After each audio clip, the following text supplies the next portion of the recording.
So Payday 3 launched around 2 weeks ago, and the modding community has already came in and completely taken over. They've overhauled everything, whether it be from weapon stickers, weapon skins, character skins, phone skins, van skins. The modding community has come in and made the game even better in so many different aspects and regards. But in today's video, I don't want to talk about these kind of mods where it's just simple retextures and quality of life changes. I want to talk about cheap mods. Now, a very quick disclaimer before we get into this video. I don't actually mind cheap mods. I think they're a great way to get through some of the challenges within the game. I believe they're a very, very efficient way to get through some of the challenges in the game, especially those challenges that have been bugged out for those people trying to do them legitimately and having to wait almost 2 weeks after launch for the first official patch because nothing got done prior to that, or the game released in such a state where some of the features in game didn't work. So before we get started, my name is DropOutTBH, and I hope you guys are ready for this video.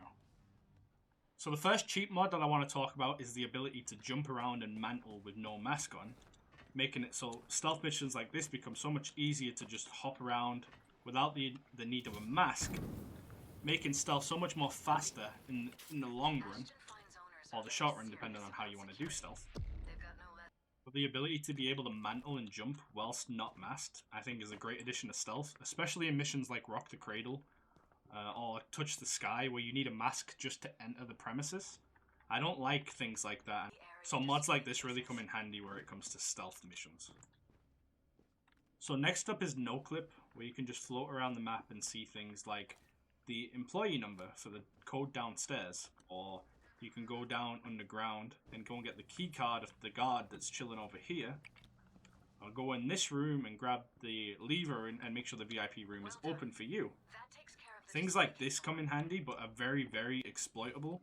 And things like NoClip I don't fully agree with. I don't fully like the idea or concept of NoClip. But I can see places where it does come in handy, especially with things like this heist, where you need to go get the key card from downstairs. And if you're playing Overkill like this difficulty, it saves you a journey going downstairs, but it's still going to go loud if you want to grab the manager unless you go downstairs personally. Because if you go over to the safe and start cracking the safe through NoClip, there's a good chance that you're going to be disconnected from the game, just like that. Which is a very nice way to limit how NoClip works. So NoClip for me is a mixed opinion, but I could see why a lot of people would use it or would want to use it. So next up is going to be the instant lockpick. Now this one's very useful, and I really, really like using this one.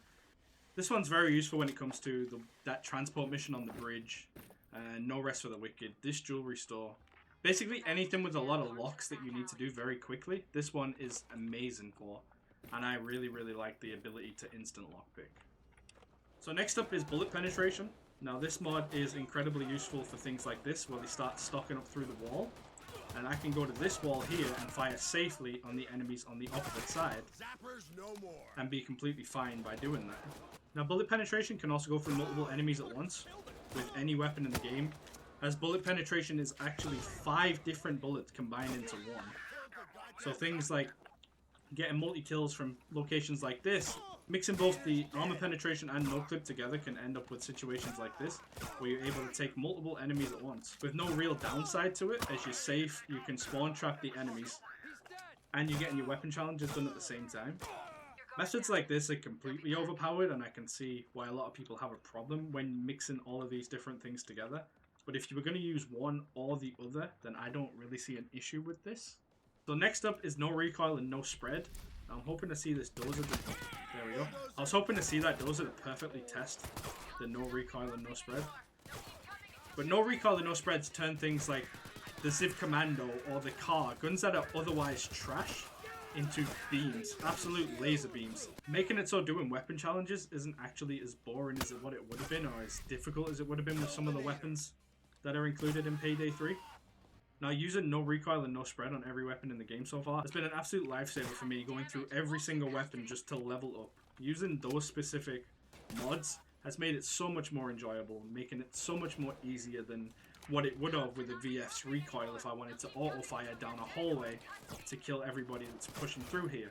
Or like when you do the kill box in Touch the Sky, instead of waiting behind the door for them to push through the door, you can shoot through the door at them with no recoil, with the penetration and no spread mod working in conjunction with each other. And then finally, there's unlock tools, which unlock every single perk in the game, so you don't have to sit through and research every single segment of every single perk deck. You'll still need the skill points to invest inside each different perk deck, but at least they'll all be unlocked and you'll be able to build something straight away. And then these other ones that will unlock attachments throughout, so it will remove the required level to be able to buy a specific attachment. It won't unlock the attachment itself, but it will remove the level requirement to unlock certain attachments. Personally, I don't use this mod anymore, but it was very helpful when I first needed to build something like the car 4 at the start of the game, and I needed to go down and put a suppressor on. I would just use the unlock attachment, equip the suppressor, and then remove the mod from my folders. So that's covered basically everything there is when it comes to cheap mods, minus things like aimbot and things that I'm not going to get into in this video. Now, there's going to be no links in the description below to any of these mods, because I don't want it to seem like I'm endorsing any mods like this or advertising any mods like this. However, these mods probably will go public at some point. I know right now they're not available to many people. I know that NoClip is available through Nexus, but the other mods that I've showcased in this video aren't available to the public yet, so I'm not going to get into any details on where to get them from or how to get them or things like that. Now, I am currently running a special offer on stream right now. If you come over to kick.com/dropouttbh and subscribe to the channel, I am running subscribers through different heists right now to make them millions upon millions. As you can see at the top of the screen, I have 23 million here. This only takes an hour to do. And I'll be running anybody who subscribes during a live stream through a couple of heists to get them a couple of million as a thank you, on top of some of the giveaways that I'm currently running on stream as well. So if you're interested in that, visit the links down below. There's a Twitch link, there's a Kick link, there's a Discord link, and there's a Twitter link. And if you do subscribe when I'm not streaming, hit me up on Discord or on Twitter and say, hey, I've subscribed, you weren't streaming, can you run me through a couple of Payday heists? And I'll run you through those heists while I'm not even streaming. It's just my way of giving back to the community that's currently given to me through content creation, and my way of showing that I'm grateful for everybody that does that. As always, guys, I'm DropOutTBH. Don't forget to like, subscribe, and comment. Join the notification squad to keep notified every single time I upload a brand new video here on YouTube. As mentioned, the socials are listed below, so if you do want to check me out while I'm streaming, click on one of the links below and I'll be live somewhere. Thank you so much for watching, and I'll see you guys in the next video.